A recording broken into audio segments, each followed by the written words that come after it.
Time to get you updated on business news now. Chris McCusker joins us from the 680 Business News Center. I can do that better. McCusker. Sorry about that, Chris. It's tricky. It's okay.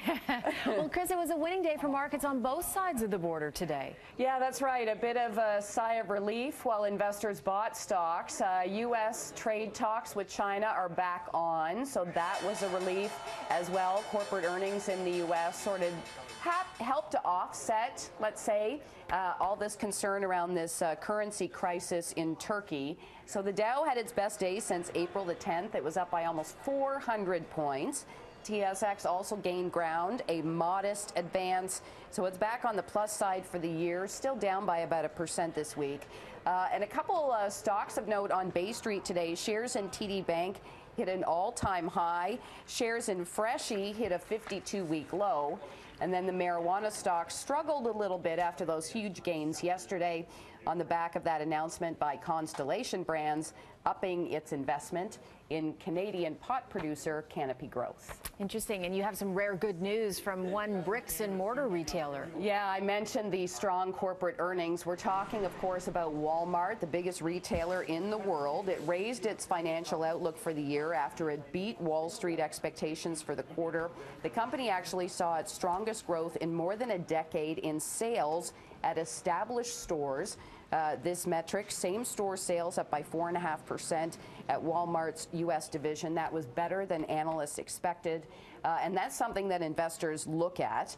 Now, when you read between the lines a little, it seems the company's efforts to improve the experience shoppers have in the stores and expand its online services, in particular grocery, helping to bring people to its websites and into its stores.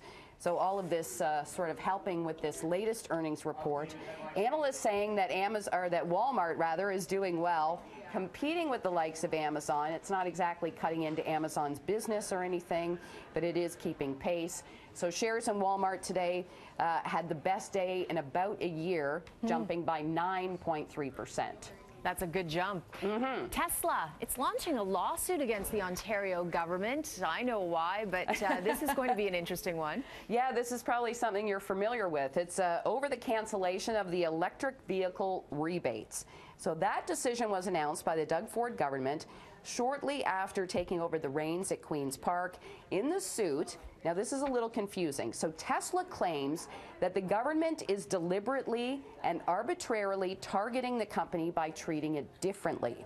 The province will allow the incentive for buyers who ordered electric vehicles from third-party dealers who had their cars in inventory by July the 11th.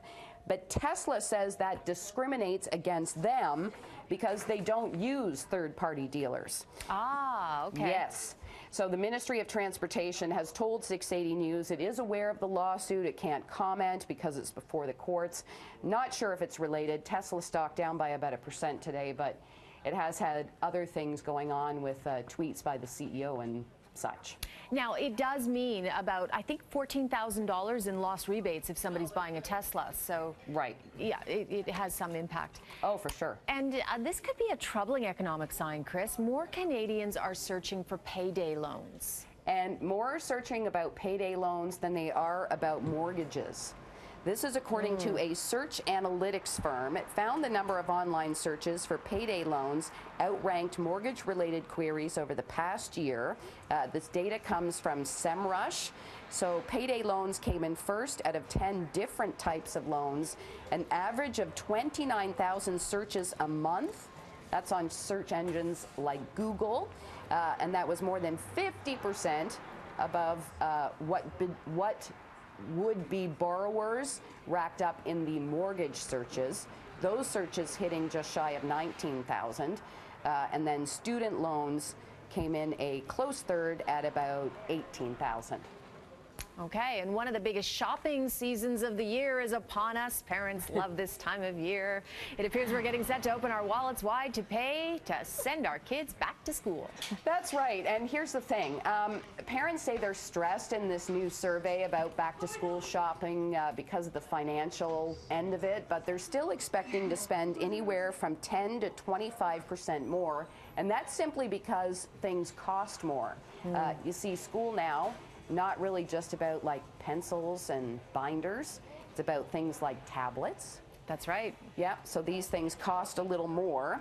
The survey shows that about half of the parents say that back-to-school shopping put a financial strain on the family, and 1/3 of parents say that it takes them months to pay off the bills they rack up. So the people at BDO Debt Solutions say parents are advised to comparison shop, maybe think about wants versus needs. I don't know if that's for the parents or for the kids, and make a budget and stick to it. All right, Chris, as always, great to talk to you. Thank you. Yep, nice to see you.